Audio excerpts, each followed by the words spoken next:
So ang topic po natin ay yung 1 Corinthians chapter 16, verse 14. Napakaikli ng ating talata ngayong umaga at madaling gawing memory verse.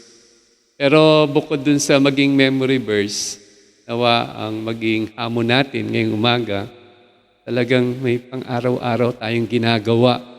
Sa lahat ng pagkakataon, ito yung ginagawa natin. Sabi dito ni Pablo, ang lahat ng ginagawa ninyo ay gawin ninyo ng may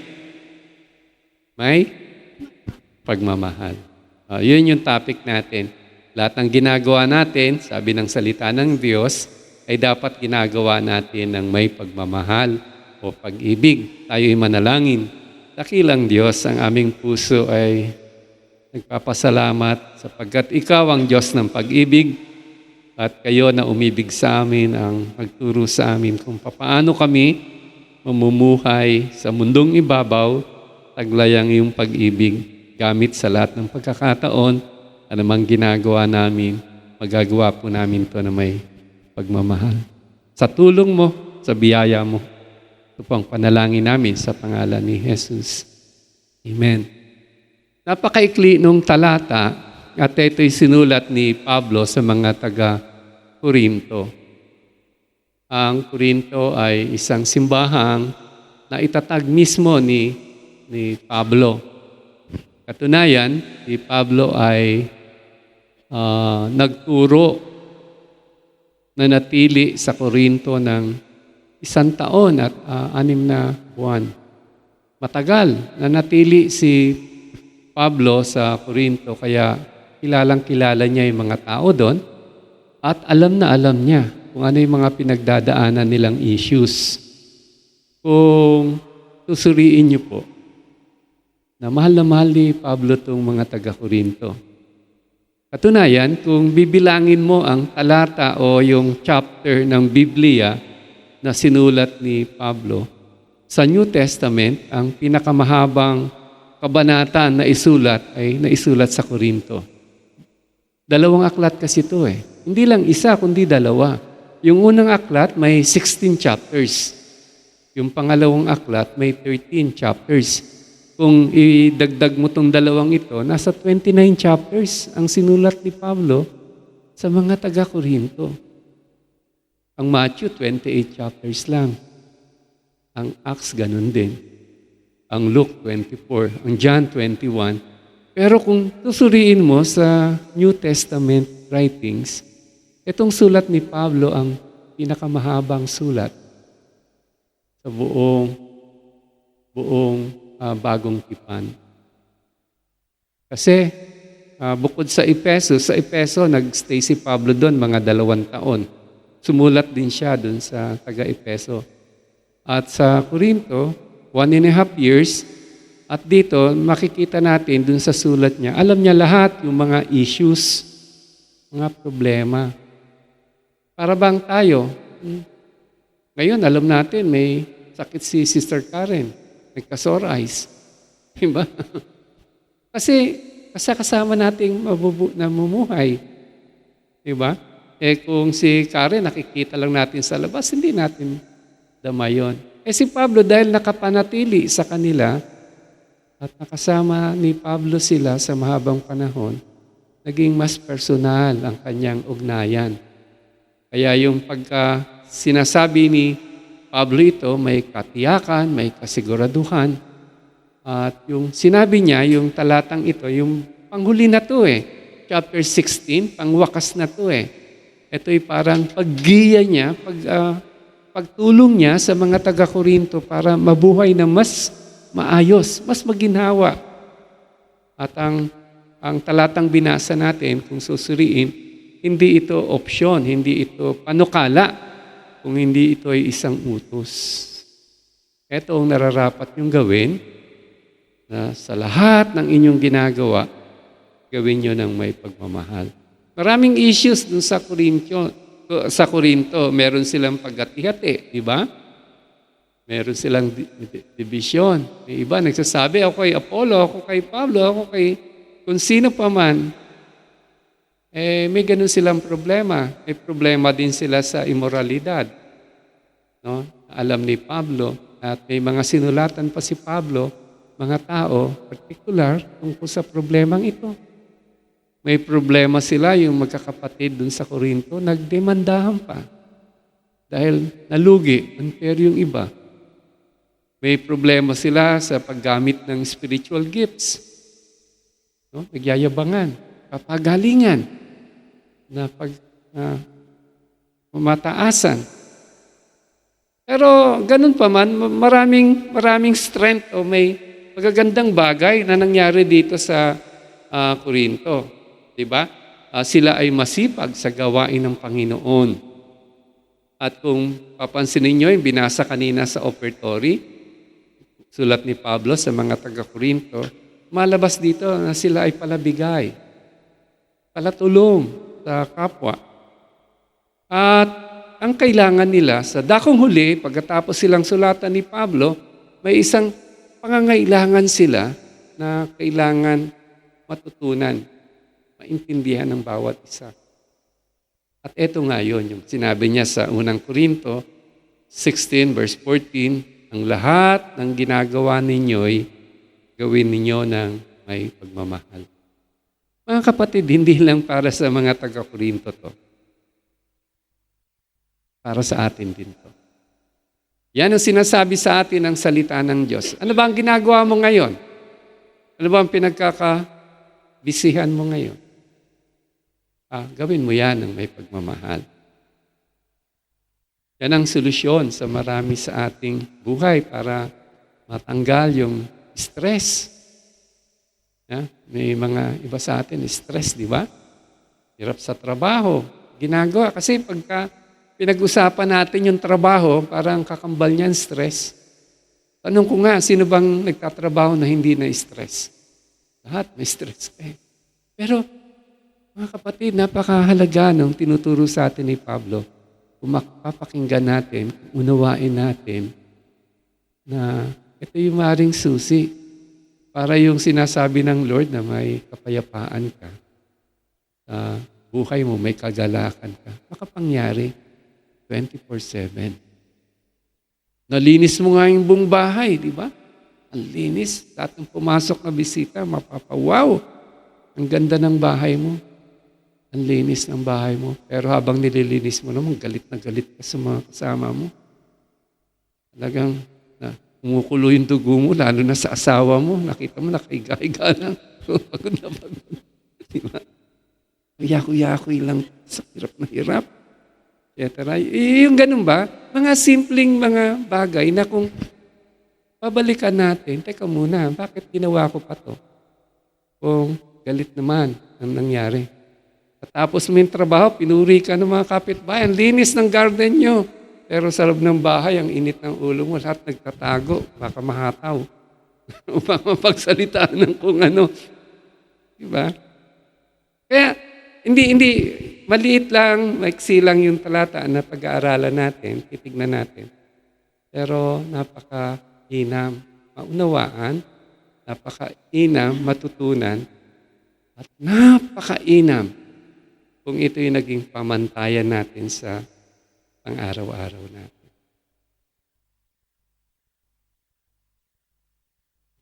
Lahat ng inyong ginagawa, ito'y saklaw ng utos. Lahat, ang bahay man yan, ang opisina man yan, ang pamilya man yan, ang kaibigan man yan, lahat.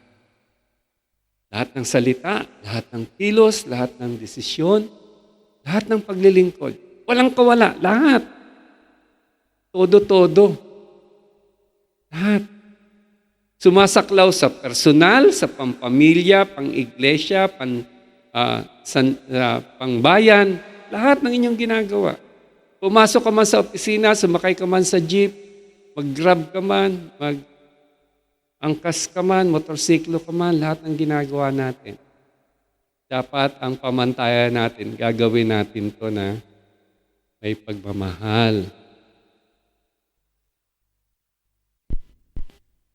Pananampalataya kay Kristo ay praktikal, hindi lang to panloob, nakikita to sa ating panlabas. Yung pagkakasabi ni Pablo dito, hindi ito parang option, hindi ito suggestion, kundi ito ay masaklaw sa isang utos. Utos na makakabuti sa bawat isa sa atin. Naalala ko yung sabi ni Apostle John sa chapter 1 John chapter 5 verse 3, na ang utos ng Diyos ay hindi mabigat. Kaya naman talaga. Pag nag-utos ang Diyos, hindi ito kabigatan para sa atin, kundi ito ay isang pagginhawaan para sa ating kaluluwa. Kaya magandang maunawaan natin na ito'y utos na dapat ginagawa natin, meron tayong personal na pananagutan.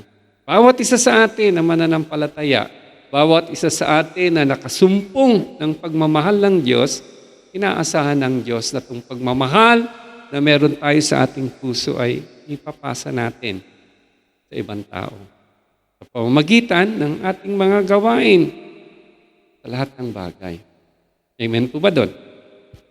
Ang diwa ng pagkilos may pagmamahal, no? Alam nyo yung pagmamahal na sinabi dito, tinignan ko doon sa Thesaurus, ang word na pagmamahal o yung pag-ibig, ang salitang Griegong pinagkunan niyan ay agape. Agape.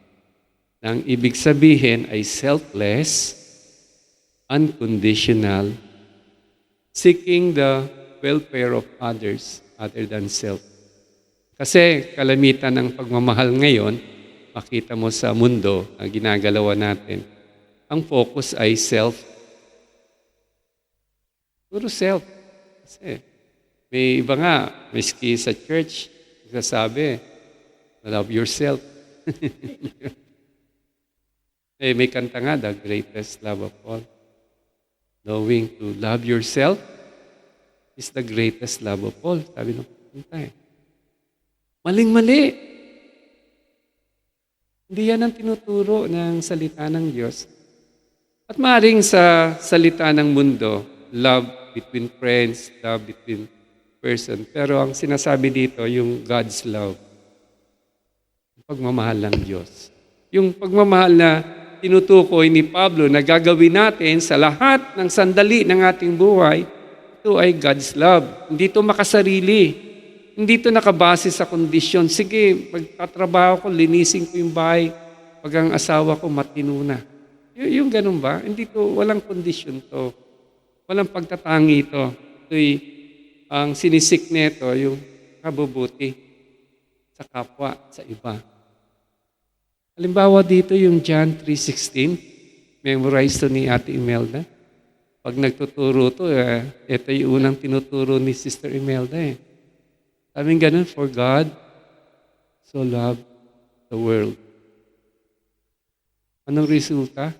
That He gave His only begotten Son, that whosoever believes in Him will not perish but have eternal life. Ito yung pag-ibig na sinasabi sa atin na dapat nating gawin. Sacrificial, pasensyoso, walang kondisyon, at binibigay natin sa mga tao na minsan kahit alam natin they don't deserve it. Nung minahal tayo ng Lord, do we deserve that kind of love? Hindi. Hanggang ngayon, mahal na mahal tayo ng Lord, do we deserve it? No. Just God so loved the world. Agape. Sacrificial. Ang focus hindi yung sa sarili niya, kundi yung kapakinabangan ng ibang tao. Mayroong pagpatawad, lalo na pag ginawang ka ng masakit, masama. Ito yung mga halimbawa ng sakripisyo. But because naranasan mo ang pag-ibig ng Diyos, kaya mo magpatawad gaya ng pagpapatawad na ibinigay ng Diyos sa iyo. Amen? Kaya nga, simple man, yung amo ni Pablo sa mga taga-Korinto na dumadana sa iba't ibang klaseng mga issues kapag subukan ng buhay. Pero ito yung kanyang paggiya sa kanila. Napakagaling na pastor ni Pablo. Mahal na mahal niya yung taga-Corinto. Pero sinulatan niya yung mga taga-Corinto. Pinakamahaba sa buong Biblia. Hindi niya tinago yung mga problema sa kanilang buhay. Nilahad niya yung mga pagkukulang. At nagturo siya ng mga bagay na dapat nilang gawin upang maging malaking kapakinabangan sa kanila. At gaya ng lahat ng mga apostles, si John, o yung ibang tinuturo sa Biblia, ang pinaka-conclusion ng lahat ng yan, maging kay Pablo, pag-ibig, mamahal. Sabi nga ni John, God is love. Ang Diyos ay pag-ibig. Kaya nga lahat ng nakasumpong ng pag-ibig ng Diyos, ito yung dapat sasalamin sa ating buhay. Yung kinikilos natin, yung gagawin natin, gagampanin natin sa ating buhay ay dapat pag-ibig. At dito sa Corinto, binigyan ni Pablo na napakalinaw na definition kung ano itong agape love. Naalala nyo dun sa 1 Corinthians chapter 13, sinabi dito kung ano yung pag-ibig. Ibubuod ko, sabing ganun. Tandaan nyo, ang pag-ibig na pinabanggit dito, hindi lang to emosyonal. Kasi kalimitan sa pag-ibig sa sanlibutan, emosyon. Kundi ang pag-ibig na to ay aksyon. Makikita sa pang-araw-araw nating ginagawa. Sabing ganun, ang pag-ibig ay tiyaga. Love is patient. Tiyaga. Isang linggo, kausap ko yung bunso namin. Sabi ko, Jet, attend ka naman ng church. Sabi niya, sige po, sa next Sunday. Ngayon yun kanina, kinakatok sa kwarto, tulog. Napagod sa trabaho. Pero umaasa pa rin ako. Isang linggo. Sabi niya, anong oras po ba yan? 10. Baka 9:30, ready na siya. Matyaga. You will not give up. We won't give up sa mga mahal namin sa buhay. Hanggang nakita namin, at least ang pinaka-best na pwede namin ipamana sa kanila, yung matuto silang umibig sa Diyos. Gaya nung kapwa. Gaya nung naranasan namin ni Ken. Matyaga, hindi sumusuko. Sabi ganun ang pag-ibig, hindi nananaghili, namamagpuri, nagmamataas. Ito daw yung pag-ibig. Ito yung mga bagay, tignan niyo kung paano dinefine ni Pablo yung pag-ibig. No? Hindi ito emosyon, kundi yung mga ginagawa natin. Aksyon. It's not a noun, it's a verb. Aksyon. Diba? Hindi magaspang ang pag-ugali. Carry ba? Kaya minsan, pagka nagbabasa tayo ng salita ng Diyos, napapaaray tayo Kasi parang salamin niya na makikita natin yung sarili. Kailan ba naging magaspang ugali ko? Naalala ko, naging magaspang na naman ugali ko nung sinigawan ko yung asawa. Diba? Naging makulit ako, paulit-ulit na wala namang saysay. Kaya tara, magaspang ang ugali. Hindi makasarili. Yan yung agape love. Hindi nakapokus sa sarili. Diba?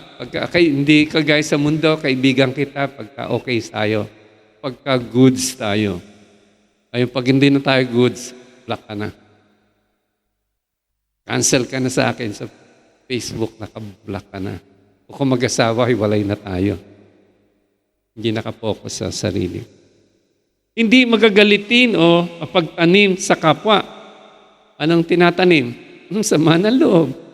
Diba? Nakangiti ka sa labas, pero sa loob, kumukulo yung dugo mo pag may nakasalubong ka na kaaway. Hindi, wag ganyan. Sabing ganun ang salita ng Diyos.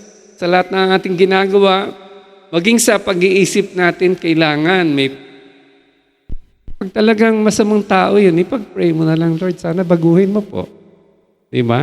Hindi na yung magtanim ka ng sama ng loob. Kasi ika-stress mo pa, baka pagkatapos mo makasalubong, uminom ka na agad ng maintenance mo. Dahil tumaas yung presyon ng dugo. Di ba? Hindi, dapat matutunan natin to. Hindi natutuwa sa gawang masama, ngunit pinagagalak ang totoo. Pagka may nangyaring alam mong mali, sabi mo mali, hindi ka natutuwa, hindi mo pinagtatakpan. Sa Biblia nga may tatay yung anak niya na re-report sa kanya na talagang nilalapastangan yung templo. Wala siyang ginawa. Hindi ganon. Kasi anak niya Yung sinasabi ko si Eli, yung anak niya si Hophni, tsaka si Pinihas, nire-report pati yung alay sa templo, kinukurakot, sinusungkit yung yung ganun ba, hindi para sa kanila, kinukuha pa rin. Kaya dapat, maging maingat tayo sa toong pag-ibig. Hindi yung kagayan ba, pag anak mo, kahit alam mo ng mali, pagtatanggol mo pa. Yun yung malungkot minsan, kahit Kristiyano, di ba? May napabalita ng senador na tumanggap ng suhol. Iimbestigahan naman. Hindi natin alam ang punot-dulo Kaya lang, dahil sa nangyaring ito, dahil maraming mga Kristiyano nakatingin sa kanila dahil pastor, di sana man lang imbestigahan. Sige pa, imbestigahan natin kung ano ang totoo. Yung tatay nagalit agad nanakot dun sa mga testigo. Mali yun. Kailangan anuhin natin yung hindi tayo natutuwa sa gawang masama. Ang daming nalunod ng baha Diba? Number 1 na problema natin sa Pilipinas, yung corruption. Ang daming namamatay dahil sa yung pera na dapat ay panggastos sa bayan ay napunta kung kaninong bulsa. Seryoso, ang problema, ang tao ay nahihirapan, ang tao ay galit. Dapat hindi tayo nagagalak. Mali, dapat dun tayo sa tama. Kapag bata, handang maghirap, kapag tiwala, puno ng pag-asa, matyaga hanggang wakas. Yan yung agape love na sinasabi ng Biblia. Yan yung dapat meron tayo, tinataglay sa ating puso, sa lahat ng ating gawain, sa lahat ng pagkakataon, sa isip, sa salita, sa gawa. Yan dapat tinataglay natin. Sabihin natin mabigat, pero inaasahan ng Diyos na tayo na nakasumpong ng pagmamahal niya. Matututunan natin yung pagmamahal na meron ng Diyos sa ating buhay. Sa sarili lang natin, talagang masabi mong apaka-imposible naman yan. Apaka-imposible. Pero ang mabuting balita sa biyaya ng Diyos, sa lakas ng Diyos, makapangyayari ito. Kapag ang buhay natin ay pinuno natin ng pag-ibig, itong maasahan natin. Ang pag-ibig kasi ay sukatan ng tunay na ating pagiging Kristiyano. Ito'y sukatan na tayo'y tunay na anak ng Diyos. Ang pag-ibig. Walang binigay na sukatan ang Panginoong Hesus sa atin, ang ating pananampalataya, kundi ang pag-ibig. Sabi ni Jesus sa kanyang mga alagad, "By this shall all men know that you are my disciples, if you have love one to another." Pag-ibig lang ang sukatan na tayo ay tunay na mga anak ng Diyos.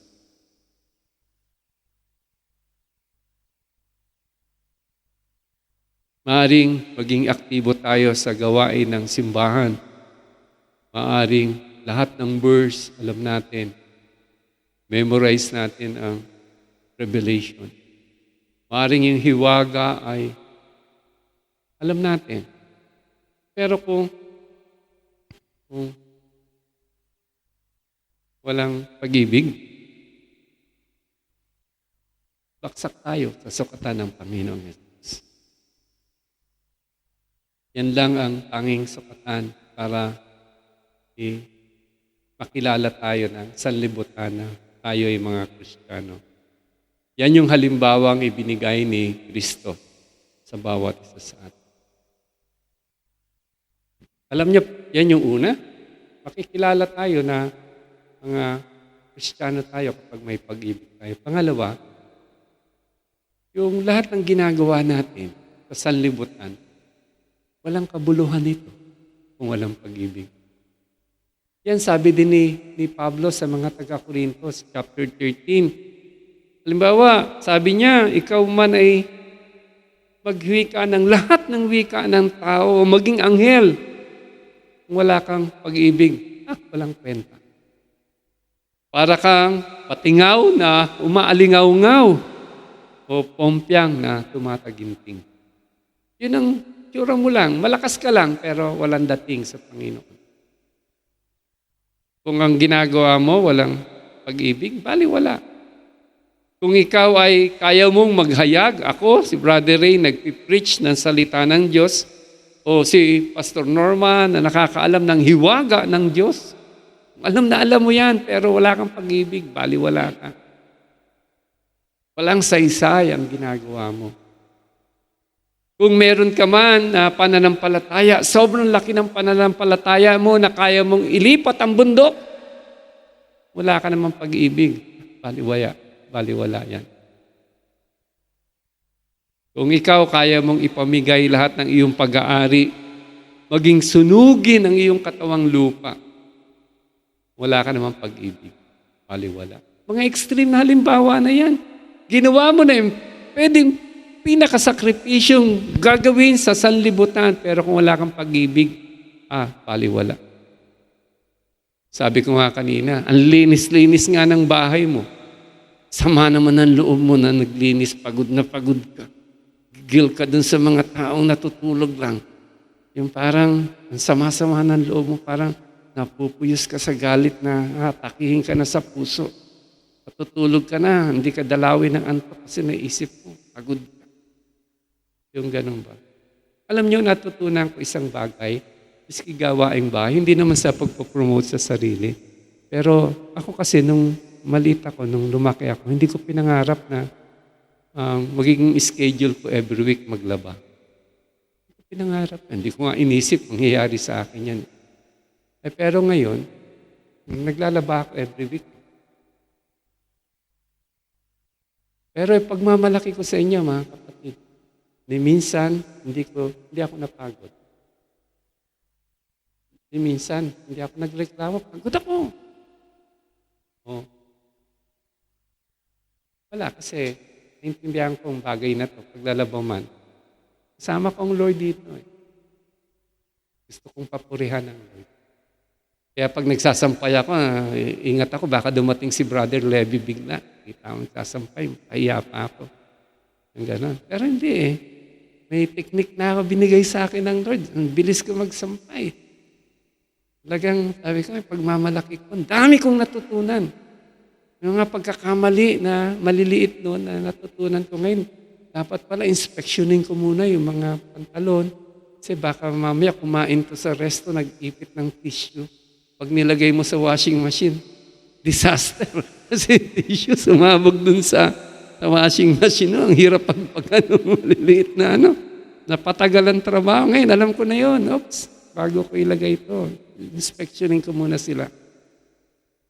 Titingin muna ako sa araw. Pag nakita ko maganda yung aring araw, ito yung perfect time, maglaba.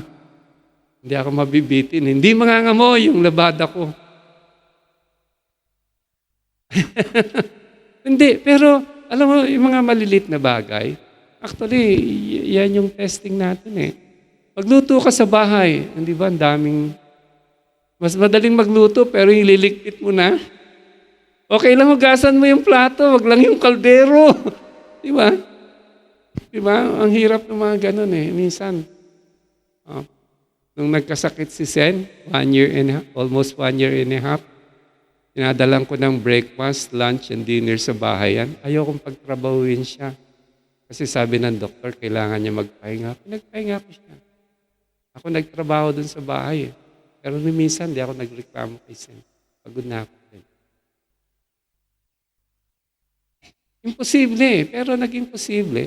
Kasi, Di ba ikaw nakasumpong ng pag-ibig ng Diyos? Di ba ikaw may pag-ibig sa puso sa Diyos? Tinuro sa atin ng Lord yung agape na lahat ng dapat mong gawin, gawin mo na may pagmamahal. Kasi pag hindi mo ginawa itong pagmamahal, nagawa mo man pero may away. Diba? May gulo. Isama ng loob. Sa may tampuhan.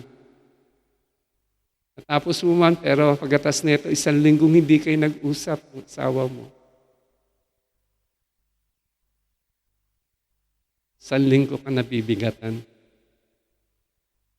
Kaya nga, si Pablo, kilala niya yung mga taga-Korinto nung winakasan niya yung kanyang sulat dun sa unang Korinto. Alam niya napaka-importante na bagay na ito yung gagawin niyo. Gawin niyo na may pag-ibig. At pag nangyari yon, alam nyo, pag may pag-ibig, magkakaroon ng pagpapatawaran sa loob ng iglesia. Hindi na magdidimendahan itong mga magkakapatid dahil sa pera o sa utangan. Diba ngayon, dami nasisirang simbahan dahil nagkaroon ng kanyang problema. Nagkakaroon ng pangunawa sa bawat isa. Hindi ka judgmental sa kapwa mo. Nagka-problema isang kapatid, ang dami mo nang nasabi. Hindi mo naman alam ang totoong kwento. Hindi mo naman alam ang lahat ng nangyari. Narinig mo lang.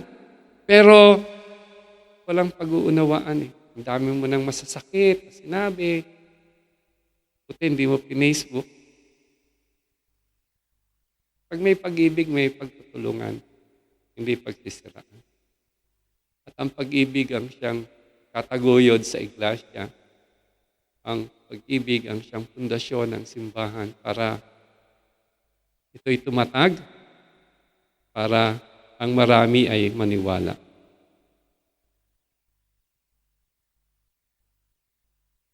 Maikling talata, mabilis na memory verse.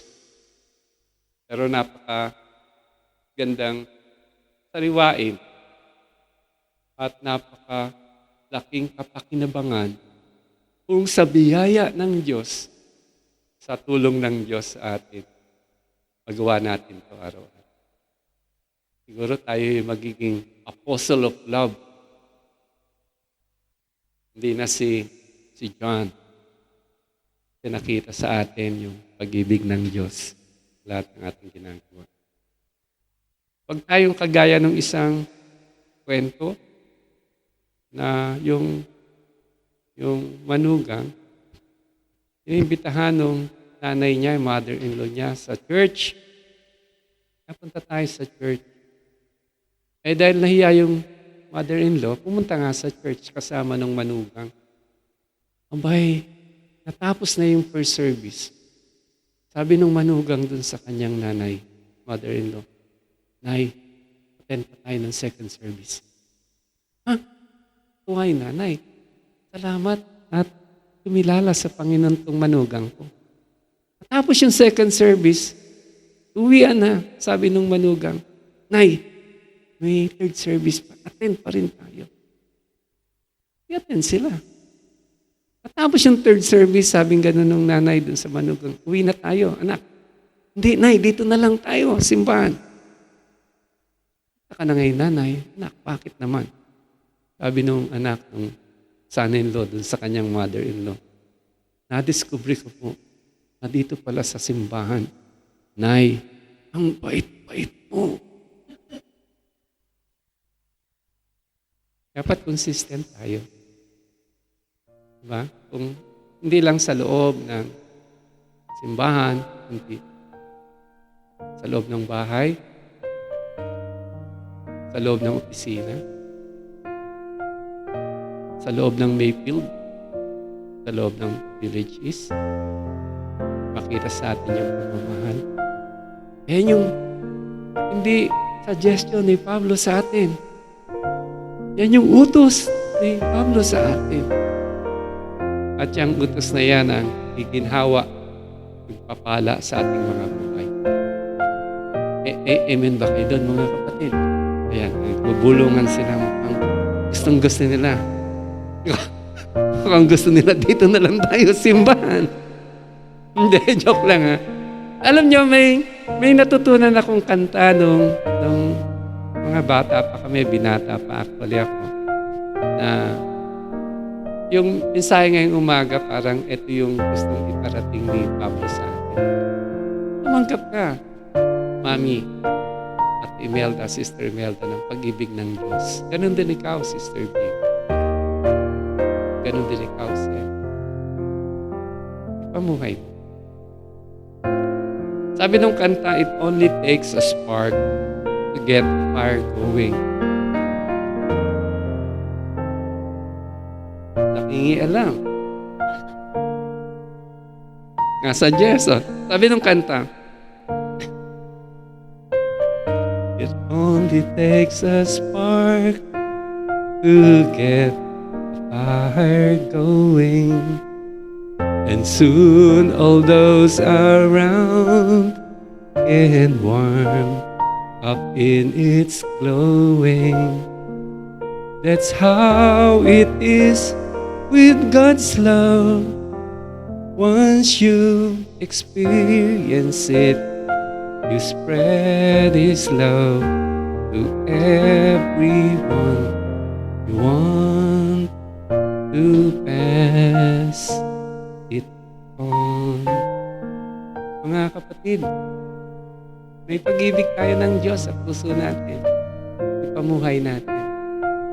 Pass it on. Let's pray. Dakilang Diyos, ang aming puso po ay nagpapasalamat sa iyo ng taos sapagkat ikaw na Diyos ng pag-ibig ang siyang umipo sa aming buhay, nagbago sa amin upang sa aming pamumuhay ngayon maranasan ng marami ang pag-ibig mo din. Salamat po. Nawa ay patuloy mong kausapin ang bawat isa.